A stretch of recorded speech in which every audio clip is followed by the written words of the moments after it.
So, stage 5, where are we going with stage 5? All right, so stage 5 is really kind of the reflection and change bit. It's really kind of individuals who show an ability to reflect and genuinely engage in conversations about social justice and racism.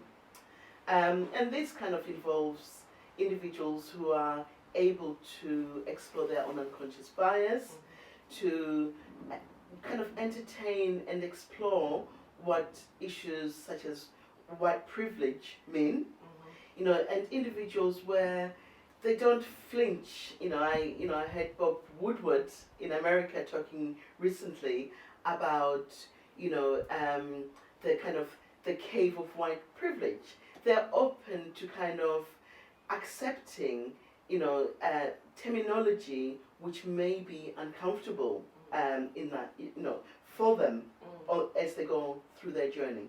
Well, I have to admit that phrase makes me quite uncomfortable.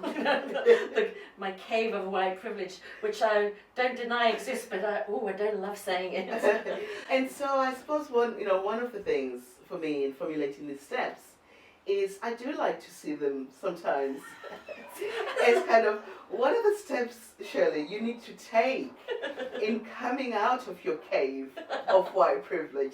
And I know sometimes it may feel more comfortable to take a step backwards and retract into your cave rather than taking a couple of steps forward and coming out into the sunlight and out of that cave. Well, that's the bit that we spoke about earlier today, and I'd love you to reflect on it again if that's okay. That there are so many losses to us in society, and if we aren't able to have our black friends show up as who they are, and that they have to leave a little part of them at home.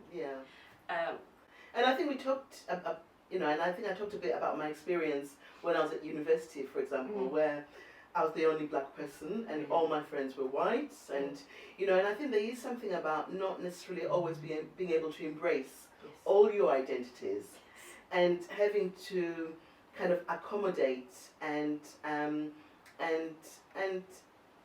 of working to make your white friends feel comfortable, but that is at the expense of yourself sometimes. Yes, your identity is not complete. Absolutely. I mean, I'm very grateful for those times when they've happened in the past, and I'm sure many people can identify when they're not part of a group that they're having to operate with, that they have to accommodate that group. And they don't want every conversation to be about their lack of education, their lack of, their skin colour, etc. So I can understand why black people might choose not always to want to go there.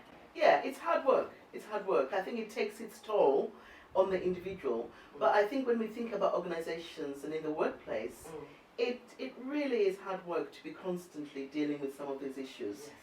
And it has huge impacts in terms of mental health, and we can, that's a whole different program we can talk about.